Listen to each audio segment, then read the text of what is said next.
जय हिंद मेरे प्यारे साथियों। चंद्रा एकेडमी की इस ऑनलाइन प्लेटफॉर्म में आप सभी का हार्दिक स्वागत है। आशा करता हूँ आप लोग मस्त होंगे, स्वस्थ होंगे, अपनी तैयारी को बेहतर ढंग से कर रहे होंगे।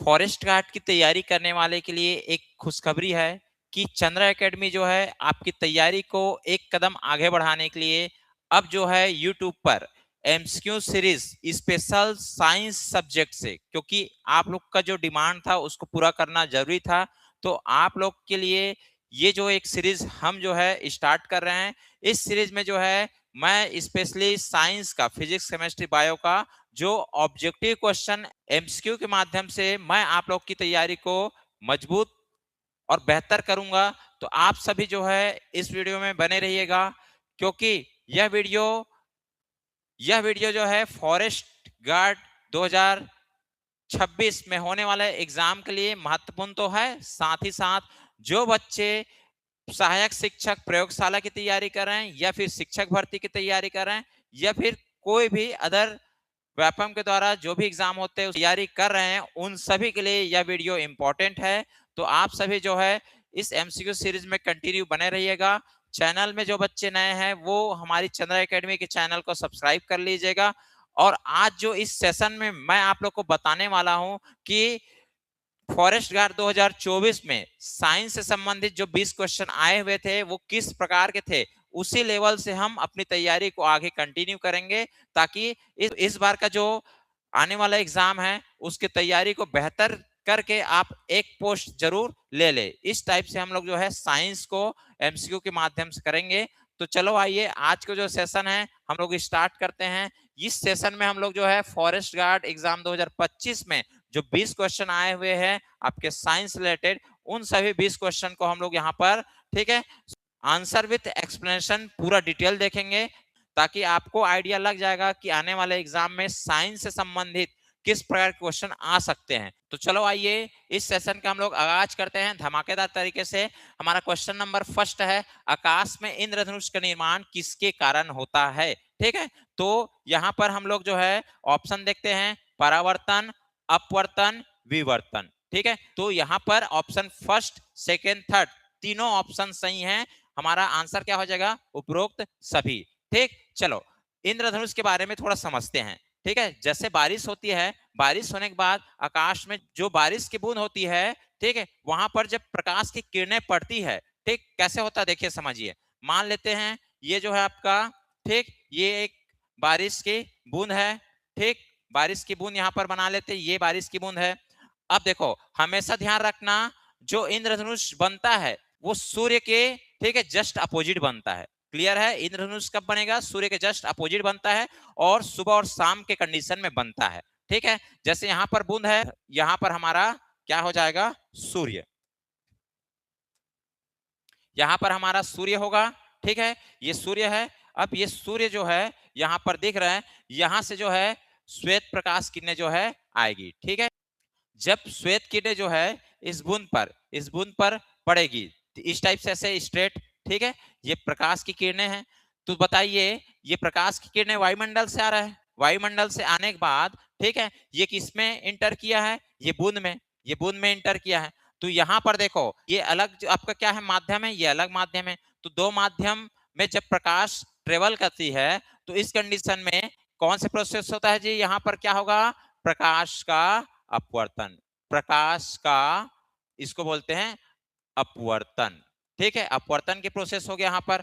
अब ये प्रकाश जो है ये माध्यम चेंज करके इधर आ रही है। ठीक है, तो यहाँ पर जब आएगी तो ऐसे ये ऐसे, ठीक है, थोड़ा सा इंक्लाइन हो जाएगा, इंक्लाइन होगा ये। ठीक, अब देखो ये आपका बूंद की परत है, बूंद की परत से टकरा करके फिर ये ऐसे निकलेगी। ठीक है, ये ऐसे आई फिर इधर से ऐसे निकलेगी। तो यहाँ पर हम देख रहे हैं कि ये जो बूंद की परत है यहाँ से ये प्रकाश टकरा करके फिर से रिफ्लेक्ट हो जा रही है। ठीक है, उसी माध्यम में फिर से रिफ्लेक्ट हो रही है। तो ये जो रिफ्लेक्ट होता है ना यहाँ पर, ये वो जो होता है पूर्ण आंतरिक परावर्तन, टोटल इंटरनल रिफ्लेक्शन वाली कंडीशन यहाँ पे होता है। ठीक है, अब ये फिर से यहाँ से बाहर निकलेगी, ये जो प्रकाश जो है इस बूंद से बाहर निकलेगी, तो बाहर निकलने पर ये 7 रंगों में विभक्त हो जाती है। कितने रंगों में विभक्त होती है जी, 7 रंगों में। तो ये 7 रंग में विभक्त होना, ठीक है, प्रकाश का क्या कहलाता है, वर्ण विक्षेपण कहलाता है, वर्ण विक्षेपण। क्लियर हुआ क्या? यहाँ प्रकाश का अपवर्तन हुआ, ठीक है। यहाँ पर आपका टोटल इंटरनल रिफ्लेक्शन मतलब पूर्ण आंतरिक परावर्तन हो रहा है, परावर्तन हो रहा है, ठीक है, क्योंकि इस परत से वो टकरा करके उसी माध्यम में फिर से चली जा रही है। ये आपका वर्ण विक्षेपण होता है और ये जो देख रहे हैं हम लोग विवर्तन। तो इसके हिसाब से उपरोक्त हमारा सभी जो है आंसर हो जाएगा। यहाँ पर वर्ण विक्षेपण को भी आप जोड़ सकते थे, ठीक है। अब इंद्रधनुष की बात करूं तो इंद्रधनुष जो है आप देखोगे कि इसका दो प्रकार होता है, दो प्रकार। कितने प्रकार? दो। एक होता है आपका प्राथमिक, एक होता है प्राथमिक और दूसरा होता है द्वितीयक, द्वितीयक, ठीक है। प्राथमिक इंद्रधनुष में हम देखते हैं कि जो 7 रंग में विभक्त होता है, ठीक है, प्रकाश जो है, तो यहाँ पे 7 रंग में जो सबसे ऊपर वाले कलर होता है, ये कौन सा कलर होता है जी? ये होता है रेड होता है। और नीचे वाला जो होता है ये क्या होता है? बैगनी, बैगनी, वायलेट, वायलेट, ठीक है। तो ये देखो ये क्या है? वर्ण विक्षेपण वाला प्रोसेस है। इसी प्रोसेस को हम लोग प्राथमिक इंद्रधनुष बोलते हैं, ठीक है, ध्यान रखना। और द्वितीयक में क्या होता है? ये चेंज हो जाता है। ऊपर में आपका कौन सा हो जाएगा? बैगनी होता है और नीचे वाला क्या हो जाता है आपका? नीचे जो आता है आपका लाल हो जाता है, ठीक है। तो जो वर्ण विक्षेपण की प्रोसेस होती है उसे हम प्राथमिक इंद्रधनुष बोलते हैं। और द्वितीयक क्या हो जाता है? कलर चेंज हो जाता है, ठीक है, बैगनी ऊपर लाल नीचे, तो इसको द्वितीयक बोलते हैं। थोड़ा सा इसमें और बेसिक डिफरेंस देखें तो यहाँ पर यदि देखते हैं तो अपवर्तन, अपवर्तन का प्रोसेस जो है 2 बार होते हैं और परावर्तन का प्रोसेस जो है, परावर्तन का प्रोसेस केवल 1 बार होता है, ठीक है। बट यहाँ पर क्या होता है? अपवर्तन, अपवर्तन एवं परावर्तन, परावर्तन, ये दोनों प्रोसेस जो है 2 बार होता है। ये बेसिक डिफरेंस है। क्लियर हुआ? ठीक, आशा करता हूं आप लोग को पूरा ये कॉन्सेप्ट समझ आया होगा। इसी प्रकार से हम लोग अपनी तैयारी को बेहतर करेंगे, क्योंकि मैं जो है ऑब्जेक्टिव क्वेश्चन के साथ साथ पूरा उसका कॉन्सेप्ट जो निचोड़ है वो सब आपको बताऊंगा। ठीक, चलो आइए अगले क्वेश्चन की ओर चलते हैं।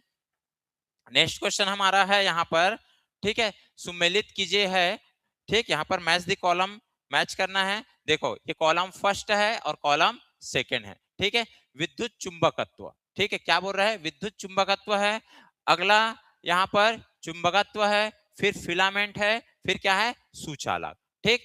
जिसके बारे में आप जानते हैं उसको आप पहले मैच कर सकते हो। देखिए एकदम बेसिक चीज सब जानते हैं, ये चुंबकत्व, चुंबकत्व की जो गुण होती है वो कैसे होता है? प्रॉपर्टीज, आकर्षण अट्रैक्शन का और रिपल्सन प्रतिकर्षण, आकर्षण और प्रतिकर्षण। तो बी का क्या हो जाएगा?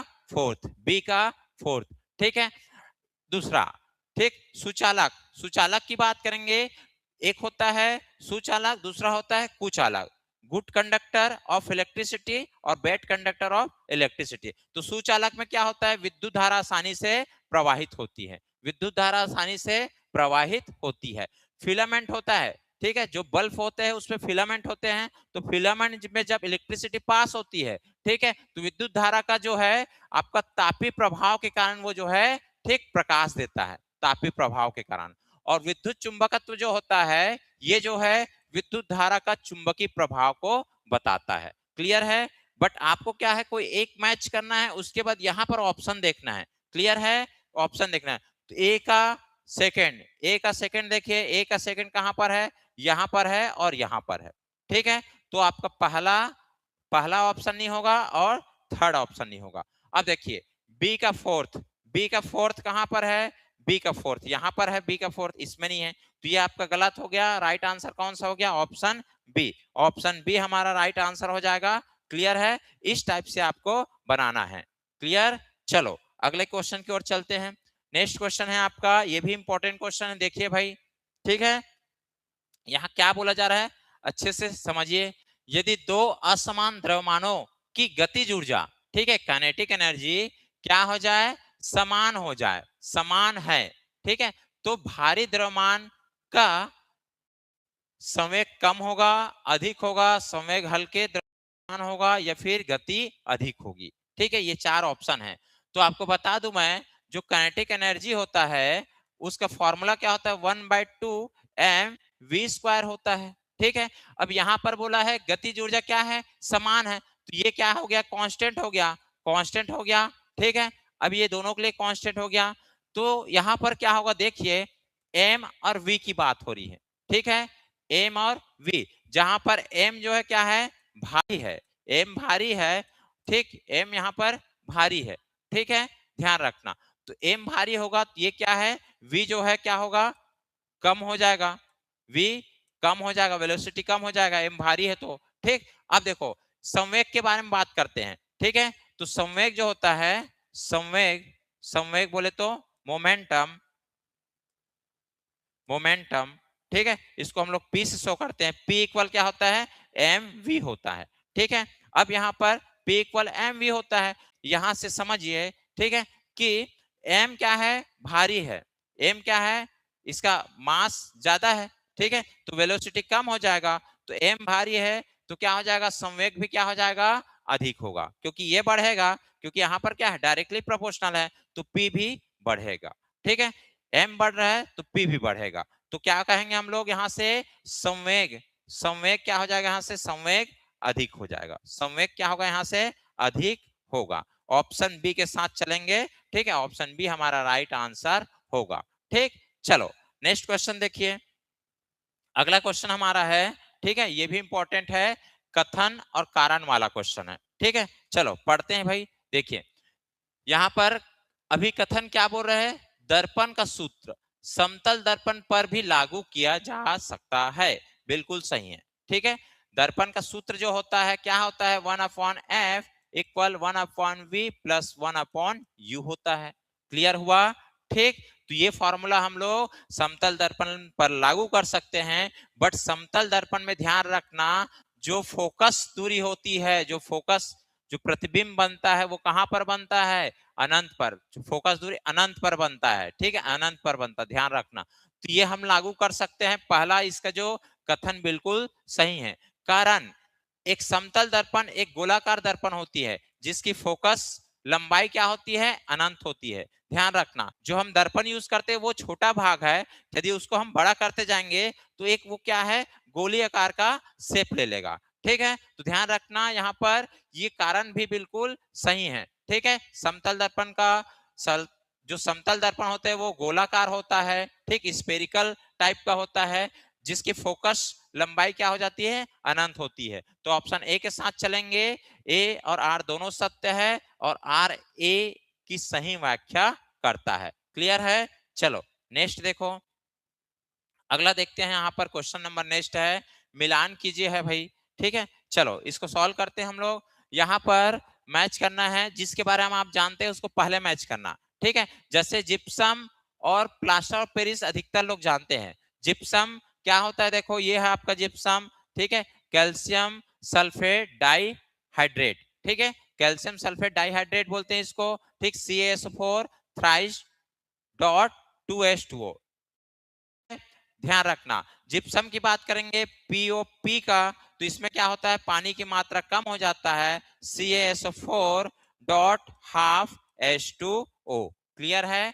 फिर देखो चूने का पत्थर, ये क्या होता है, थर्ड, पहले में जाएगा, सी का फर्स्ट, ठीक है, हेमेटाइट का क्या हो जाता है, FeO3, और कैलामाइट का होता है फोर्थ, ZnCO। अब मैच कीजिए, पहले का फोर्थ, पहले का फोर्थ ये बी है और सी है, ठीक, बी का थर्ड, बी का थर्ड देखिए, बी का थर्ड ये वाला बस है, ठीक है, उसके बाद सी का फर्स्ट है ये है, फिर आपका डी का, डी का कौन सा है, डी का यहाँ पर, ये डी का क्या आ जाएगा, सेकेंड, ये आपका सेकेंड है, ठीक है, ये आपका क्या हो जाएगा, आपका सेकेंड, ठीक, तो कौन सा ऑप्शन के साथ चलेंगे, ऑप्शन बी के साथ हमको चलना होगा, क्लियर हुआ, ठीक, ऑप्शन बी हमारा राइट आंसर होगा। नेक्स्ट देखिए, अगला क्वेश्चन है, देखो इस प्रकार से क्वेश्चन, अच्छा क्वेश्चन है, लॉजिकल क्वेश्चन है, ठीक है, ये पीरियोडिक टेबल से संबंधित है, ध्यान रखना, ठीक, यहाँ पर ऐसे टेबल बना हुआ है, ये इस प्रकार से ऐसा, ठीक, यहाँ पर बताया तत्व, ये ए बी सी तीन तत्व है, और परमाणु संख्या उसका दिया हुआ है 2 10 5, जैसे 2 किसकी परमाणु संख्या होता है, यदि आपसे पूछ दिया जाए तो क्या होता है, ये आपका हीलियम का होता है, ठीक, 10 किसका होता है, तो ये नियॉन का होता है, और 5 किसका होता है, बोरॉन का, ठीक है।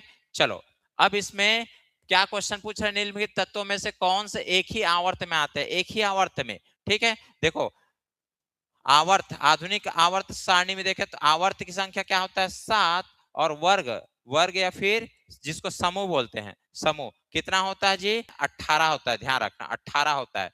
तो आवर्त जो होते हैं ना इस प्रकार से होंगे, ये 1 2 3 4 आवर्त बोले तो कैसा होता है इस प्रकार से, ऐसे, ये आपका क्या है हॉरिजॉन्टल, और वर्ग जो होते हैं ये वर्टिकल, इस प्रकार से ऐसे, ठीक है वर्टिकल होते हैं। तो 7 क्या है आपके, 7 आपके कितने होते हैं 18, 4 ब्लॉक में बटा रहता है। ठीक है, तो ध्यान देना। ठीक है, देखो यहाँ पर जैसे हम लोग वर्ग, वर्ग पहले की बात करते हैं तो वर्ग पहले में क्या आता है हाइड्रोजन, हाइड्रोजन, लिथियम, फिर आपका आता है लिथियम के बाद सोडियम, पोटेशियम, ऐसा आता है। ठीक, तो इसमें हाइड्रोजन का क्या होता है 1 होता है, लिथियम का 3, फिर आपका 11, फिर आपका 19। ठीक है, यदि हम इसका, ठीक है, यदि हम इसको इलेक्ट्रॉन को फिल करें तो फिल करने पर हम देखेंगे कि इसमें केवल ये आपका नाभिक है, एक ही कक्षा आएगा, ये आपका बीच में नाभिक है, इसमें क्या है 2 कक्षा आएगा, ये आपका क्या है 11 है, तो ये एक नाभिक, कक्षा, फिर कक्षा, फिर कक्षा से आएगा। ठीक है, तो हम वर्ग में देखते हैं ऊपर से नीचे आते हैं, ऊपर से जब नीचे आते हैं वर्ग में, ये ऊपर से जब नीचे आते हैं तो क्या होता है परमाणु त्रिज्या बढ़ता है, परमाणु त्रिज्या क्या होता है जी त्रिज्या बढ़ता है, बढ़ता है, मतलब कक्षों की संख्या क्या हो रही है बढ़ रही है। बट आवर्त की बात करेंगे, आवर्त में जैसे सोडियम, फिर आप देखोगे सोडियम के बाद मैग्नीशियम, फिर एल्यूमिनियम की बात करते हैं, इसका 11 होता है परमाणु क्रमांक, इसका 12, इसका 13। तो यहाँ पर हम देखेंगे मान लो 11 की बात किए तो यहाँ पर 11 जो है, ठीक है कैसे फिल करेंगे 2 8 1, 12 को 2 8 2, और 13 को कैसे फिल करेंगे 2 8 3। तो देखिए कक्षों की संख्या क्या है समान आएगा, इसमें कक्षों की संख्या समान आएगा। यहाँ पर कक्षों की संख्या अलग अलग आ रहा है, इसमें 1 आएगा, इसमें 2 आएगा, इसमें क्या होगा 3, इसमें 4, कक्षों की संख्या बदल रहा है, बट यहाँ पर कक्षों की संख्या समान है। जैसे इसके साथ तुलना करते हैं, देखो आप 10 की बात करें, 10 कैसे टूटेगा 2 8 में, ठीक है 5 कैसे टूटेगा 2 और 3 में, और एक ये 2 कैसे टूटेगा केवल 2 में रहेगा। तो बी और सी देखो समान कक्षा में रहेगा, बी और सी कैसे रहेगा समान कक्षा में। ठीक है, तो आवर्त में कौन एक ही आवर्त में आएगा, तो समान कक्षा वाले समान आवर्त में आते हैं। ठीक है, और वर्ग में देखते हैं तो ये परमाणु त्रिज्या अलग अलग होने की वजह से इसकी कक्षाएं जो है बढ़ जाती है। तो यहाँ पर आंसर क्या होगा आपको बताना है। ठीक है, यहाँ पर इसको बी कर लेते हैं, ऑप्शन बी होगा, बी और सी, बी और सी एलिमेंट के जो प्रॉपर्टीज है वो सेम होने की वजह से एक ही आवर्त में आएगा। क्लियर हुआ, चलो ऑप्शन बी के साथ चलेंगे, नेक्स्ट क्वेश्चन की ओर बढ़ते हैं। ठीक, चलो आगे देखिए भाई, जो इस चैनल में नए हैं वो जरूर इस वीडियो को लाइक कर दीजिएगा, कमेंट कर दीजिएगा और चैनल को सब्सक्राइब कर दीजिएगा। ठीक, चलो नेक्स्ट क्वेश्चन देखिए, नेक्स्ट क्वेश्चन क्या बोल रहा है देखो, केक बनाने में बेकिंग सोडा के साथ बेकिंग पाउडर भी इस्तेमाल होता है। ठीक है, ध्यान रखना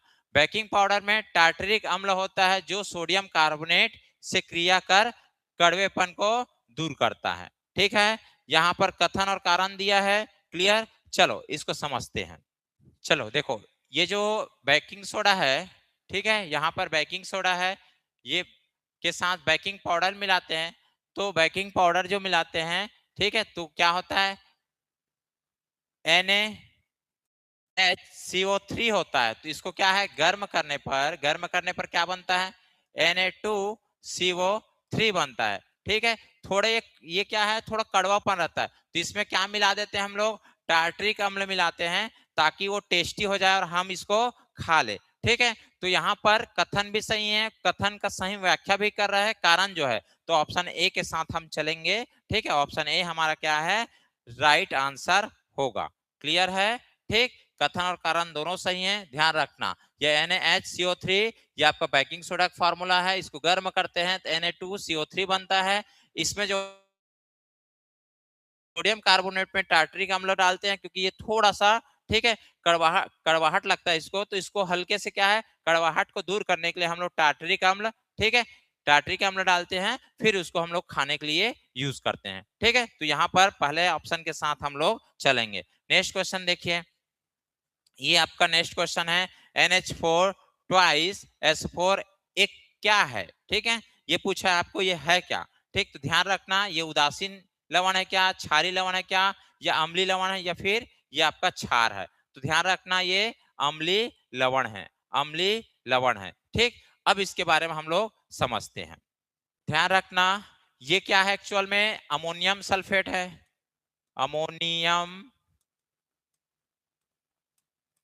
सल्फेट है। ठीक है, यहाँ पर क्या है, कार्बन की अनुपस्थिति अब्सेंस है, तो इसको अकार्बनिक, अकार्बनिक लवण कहते हैं, अकार्बनिक लवण। ध्यान रखना, इसका निर्माण जो है, निर्माण की बात करेंगे तो अमोनिया जो होता है, अमोनिया प्लस H2SO4 को मिलाने पर, ये H2SO4 क्या हो गया, सल्फ्यूरिक अम्ल, सल्फ्यूरिक अम्ल को मिलाने पर इसका निर्माण होता है जो NH4 ट्वाइस SO4। ठीक है, SO4 इसको बैलेंस कर सकते हैं। ठीक है, ठीक, इस प्रकार से ये बनता है अमोनियम सल्फेट। अब अमोनियम सल्फेट का निर्माण देखा जाए तो कैसे हुआ है, ठीक, यहाँ पर इसको गर्म करते हैं, ध्यान रखना, गर्म करने पर होता है। तो यहाँ पर क्या है, ये H2SO4 जो प्रबल अम्ल है, प्रबल अम्ल मिलाने पर हमको अमोनियम सल्फेट प्राप्त हुआ है। तो प्रबल अम्ल होने की वजह से, ठीक है, ये क्या है, अम्लीय लवण कहलाएगा। क्या कहलाएगा, अम्लीय लवण। क्लियर है? ठीक है, चलो नेक्स्ट क्वेश्चन की ओर बढ़ते हैं। अगला क्वेश्चन हमारा है यहाँ पर, मैच द कॉलम बायो से संबंधित है। ठीक है, चलो देखो भाई, यहाँ पर मैच करना है। ठीक, देखो, ये जो अग्नाशय होता है, ये अग्नाशय में जो है इंसुलिन से मैच हो जाएगा। ठीक, थायराइड जो है ये किससे मैच होगा, थायरॉक्सिन से होगा। ठीक है, ये आपका एड्रिनल जो है, एड्रिनल जो है ये वाला, देखो पहले ए और बी को मैच कर लो। ए का क्या है, सेकंड, ए का सेकंड कहां पर है, देखो यहीं पर है बस। और बी का क्या है, फर्स्ट, ये यहीं पर है। ठीक है, एड्रेनल जो होता है, एड्रेनाइल होता है। ठीक, पिट्यूटरी, इसको वृद्धि हार्मोन बोलते हैं। तो हम कौन से ऑप्शन के साथ चलेंगे, ऑप्शन डी के साथ, ये हमारा राइट आंसर होगा। क्लियर? चलो नेक्स्ट क्वेश्चन देखिए। अगला क्वेश्चन है, यहाँ पर क्या बोल रहे, देखिए, निम्न में से कौन कोशिका का पावर हाउस, ठीक है, ऊर्जा केंद्र किसको बोलते हैं? ठीक है, ये पावर हाउस जो लिखा है, ऊर्जा केंद्र, ऊर्जा केंद्र किसको बोलते हैं, ये आपको बताना है।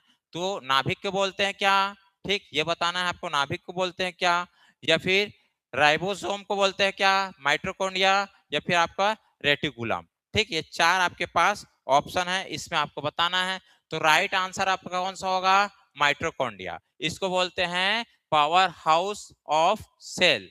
ठीक है, ध्यान रखना है। ठीक, अगला, अब यहां पर समझना है आपको, ये राइबोसोम, राइबोसोम को बोलते हैं, ठीक, क्या बोलते हैं, प्रोटीन का कारखाना।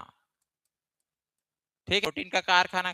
ये नाभिक को हम लोग बोलते हैं नियंत्रक, क्या बोलते हैं, नियंत्रक केंद्र बोलते हैं। अगला नेक्स्ट एक चीज और ध्यान रखना, एक और है लाइसोसोम, लाइसोसोम, इसको बोलते हैं आत्मघाती थैली, आत्मघाती थैली, suicide bag of the cell. ठीक है, आत्मघाती थैली किसको बोलते हैं, लाइसोसोम। तो इतने सारे जो फैक्ट है इसको आपको ध्यान रखना है। नेक्स्ट देखो, ठीक, अगला क्वेश्चन आपका क्या है, विकास के संदर्भ में प्रजाति शब्द का क्या अर्थ है। ठीक है, विकास के संदर्भ में आपको प्रजाति शब्द का क्या अर्थ है, वह प्रक्रिया जिसके द्वारा नई प्रजातियां बनती है। ठीक है, ऑप्शन ए हमारा राइट आंसर होगा।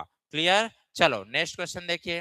नेक्स्ट क्वेश्चन ये भी इंपॉर्टेंट है, बहुत मोस्ट इंपॉर्टेंट है भाई। रक्त में हीमोग्लोबिन का क्या कार्य होता है? ठीक है, रक्त में हीमोग्लोबिन का कार्य क्या होता है? ऑप्शन ए CO2 के परिवहन के लिए है क्या, या O2 के परिवहन के लिए है, संक्रमण से लड़ने के लिए है, या रक्त का थक्का जमने से सहायता करने के लिए? तो यहाँ पर राइट आंसर कौन सा होगा, ऑप्शन बी, O2 के परिवहन के लिए। ध्यान रखना। ठीक है, ये जो होमोग्लोबिन होता है, ये क्या करता है, फेफड़ों से O2 को शरीर के टिश्यू, ठीक, ऊतक तथा तथा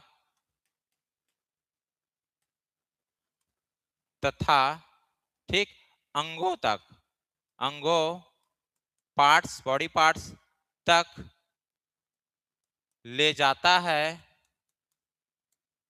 तथा CO2 गैस को फेफड़ों तक पहुंचाकर पहुंचाकर ठीक है, शरीर से शरीर से बाहर निकालता है। ठीक है, ये इसका कार्य है। फेफड़ों से ऑक्सीजन को लेता है हीमोग्लोबिन और ऑक्सीजन को पूरे बॉडी पार्ट्स में डिस्ट्रीब्यूट करता है जरूरत के अकॉर्डिंग। फिर उसका दूसरा कार्य क्या होता है, जो CO2 होते हैं बॉडी में, उसको वो लेकर के फेफड़े तक लाता है, फेफड़े से फिर बाहर होता है। ठीक है, ध्यान रखना हीमोग्लोबिन जो है आयरन युक्त प्रोटीन है। ठीक है, नेक्स्ट क्वेश्चन हम लोग देखते हैं। यहाँ पर नेक्स्ट क्वेश्चन है आपका, ये कथन और कारण वाला है। ठीक है, बताइए भाई यहाँ पर राइट आंसर क्या होगा। चलो मैच करते हैं। मनुष्यों में निषेचन की प्रक्रिया, ठीक है, फेलोपियन ट्यूब में होती है। ठीक, ये आपका क्या है, दावा कर रहा है, यह कथन है। ठीक, निषेचन के लिए शुक्राणु और अंडे का मिलन आवश्यक है, जो आमतौर पर गर्भाशय में होता है। ये कथन है। ठीक, अब दोनों को आपको समझना है, फिर आपको आंसर देना है। क्लियर है। अब यहाँ पर आपको बता दूं कि मनुष्यों में निषेचन की प्रक्रिया जो है फेलोपियन ट्यूब में होती है, ये बिल्कुल सही है। ठीक है, यहाँ पर थोड़ा समझना, निषेचन के लिए शुक्राणु और अंडे का मिलन आवश्यक है, जो गर्भाशय में होता है। ठीक है, ये जो गर्भाशय में होता है बोल रहा है, ये गलत है। ये कहां पर होता है, फेलोपियन ट्यूब में, फेलोपियन ट्यूब में होता है। ठीक है, ये फेलोपियन ट्यूब को और हिंदी में क्या कहते हैं, शुद्ध हिंदी में इसको बोलते हैं डिम्बाही, डिम्बाही। ठीक है, नलिका। ये जो है कहां पर, कौन से पार्ट में रहते हैं, ये होता है एम्बुला, एम्बुला नामक शरीर के हिस्से पर क्या रहता है, फलोपियन ट्यूब। ये महिलाओं के, ठीक है, शरीर के अंदर रहता है, महिलाओं के शरीर में ये पाया जाता है। क्लियर है। तो यहां पर हम चलते हैं, तो ए सही है, परंतु आर जो है गलत है। क्लियर है, तो ध्यान रखना। ठीक है, मनुष्यों में निषेचन की प्रक्रिया फेलोपियन ट्यूब में होती है, बिल्कुल सही है। ठीक है, निषेचन के लिए शुक्राणु और अंडे का मिलन आवश्यक है, जो आमतौर पर गर्भाशय में होता है, ये गलत है। गर्भाशय में नहीं होता, फेलोपियन ट्यूब में होता है, जिसको हिंदी में और क्या बोलते हैं, डिम्बाही नलिका। ठीक है, चलो अगले क्वेश्चन की ओर बढ़ते हैं। नेक्स्ट क्वेश्चन है, ये भी इंपॉर्टेंट है, देखिए भाई। ठीक है, ये इंपॉर्टेंट है। रंध्रों या फिर स्टोमेटा में रक्षक कोशिका की क्या भूमिका होती है। ठीक है, तो ये रक्षक कोशिका जो है रंध्रों के खुलने और बंद होने का निगमन करता है, ध्यान रखना। ठीक है, ये रक्षक कोशिका जो होती है, ये जो है क्या करता है, ठीक, वायु वायु को लेकर लेकर ठीक है, पूरे पूरे भाग में फैलाता है तथा, ठीक है, तथा जल जल का क्या करता है, नियंत्रण करता है। ठीक, तो यहां पर आपको समझना है कि स्टोमेटा जो होती है, ठीक है, स्टोमेटा में रक्षक कोशिकाओं की भूमिका क्या है, रंध्रों के खुलने और बंद होने का निगमन प्रोसेस को कंप्लीट करता है। ठीक, चलो नेक्स्ट क्वेश्चन देखिए।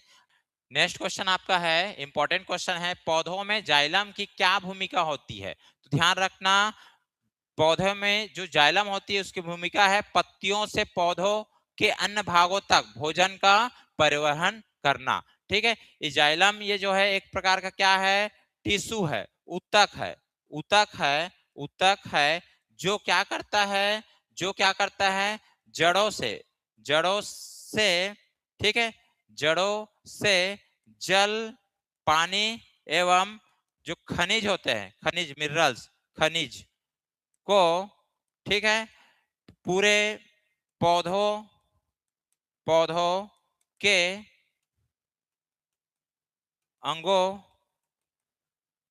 अंग में बोले तो अंग में पत्तियां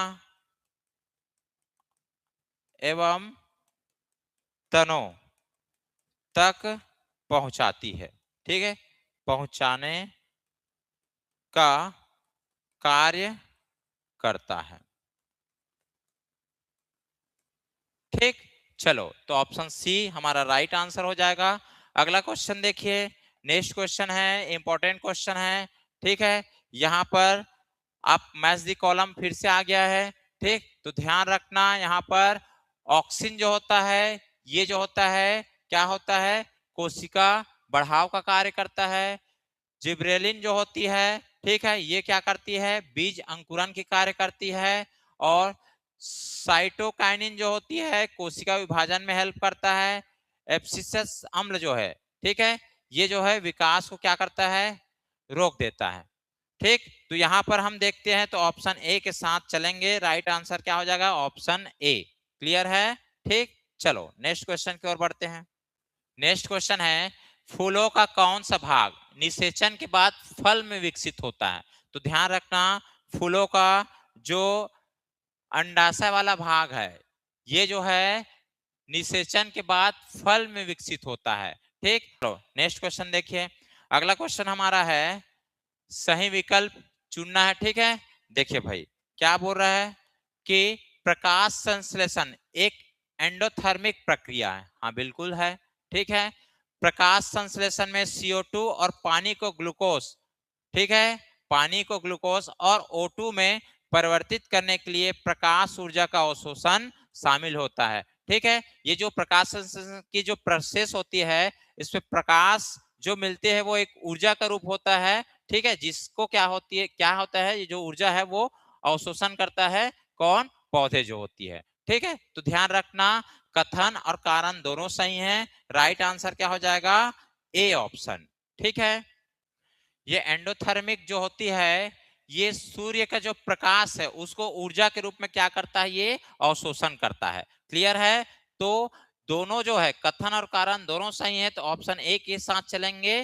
ठीक है, दोनों सत्य है और RAS की सही व्याख्या करता है। ठीक है, अगला क्वेश्चन देखिए।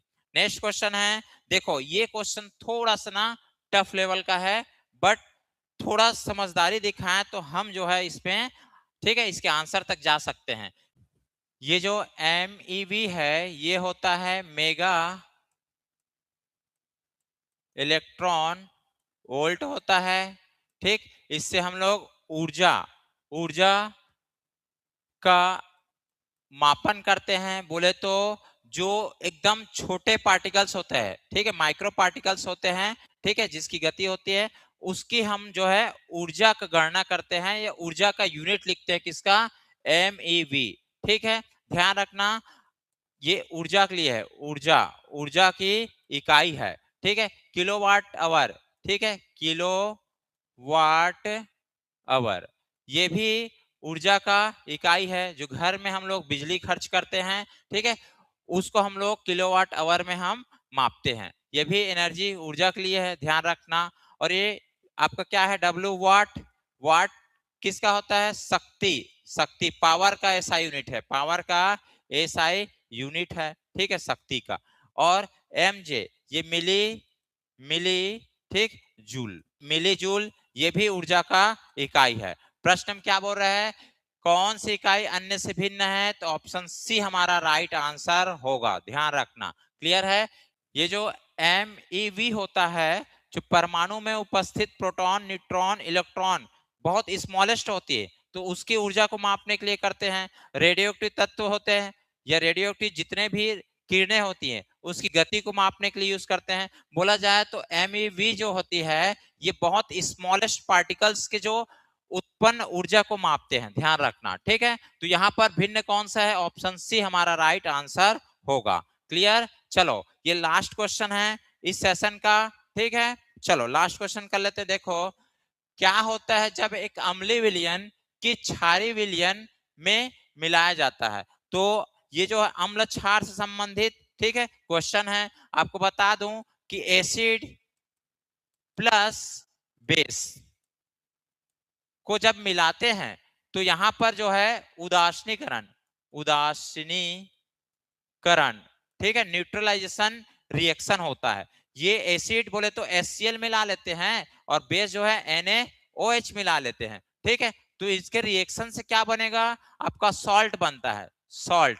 ठीक है, प्लस साथ में क्या मिलता है, H2O, वाटर भी मिलता है। क्लियर है, तो ध्यान रखना यहां से क्या बन जाएगा, NaCl साधारण नमक, टेबल सॉल्ट बोलते हैं, प्लस H2O मिलता है। ठीक है, तो यहाँ पर दोनों चीज होता है।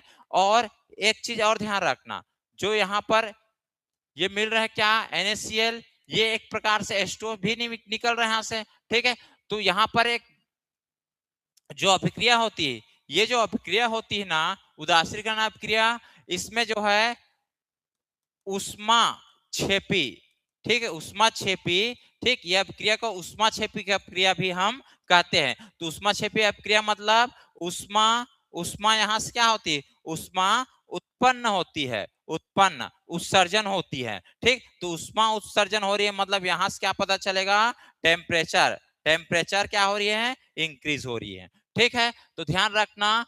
अब आपको यहाँ ऑप्शन दिए 4, कौन कौन सा सही है वो बताना है। विलयन के तापमान में वृद्धि होती है, बिल्कुल विलयन के तापमान में वृद्धि होती है, क्योंकि ये जो अभिक्रिया होती है उदासीनीकरण अभिक्रिया बोले तो उष्मा छेपी होती है, और उष्मा छेपी से उष्मा उत्पन्न या उत्सर्जन होती है। पहला बिल्कुल सही है। ठीक है, विलयन के तापमान में कमी नहीं होता है, विलयन के तापमान में अपरिवर्तन नहीं, अपरिवर्तन नहीं, परिवर्तन होता है, लवण का निर्माण होता है। ठीक, बिल्कुल सही, लवण के साथ साथ H2O का भी निर्माण होता है। ठीक, तो पहला और चौथा सही, ऑप्शन डी हमारा क्या हो जाएगा, राइट आंसर होगा। ठीक है, ये जो हम लोग पढ़ते हैं ना अम्ल क्षार और लवण, तो लवण की जो निर्माण होती है एसिड प्लस बेस, ठीक है, ये दोनों के मिलने से, ठीक, उदासीनीकरण अभिक्रिया होती है, उससे हमको सॉल्ट मिलता है, नमक, और साथ साथ पानी मिलता है। ठीक है, तो ये जो 20 क्वेश्चन हम लोग किए हैं, इससे आप लोग को बहुत कुछ सीखने मिलेगा, और इसी लेवल की हम लोग आगे तैयारी करेंगे। ठीक है, तो आप जितने भी इस वीडियो को देख रहे हैं जरूर इस वीडियो को शेयर कर दीजिएगा, और जितने भी तैयारी कर रहे हैं फॉरेस्ट गार्ड के, तो उनके लिए तो ये सीरीज जो चलेगा वो रामबाण है। तो आप सभी जो है इस सीरीज में बने रहिएगा। मिलते हैं अगले वीडियो में, तब तक के लिए जय हिंद, जय भारत, जय छत्तीसगढ़। Thank you.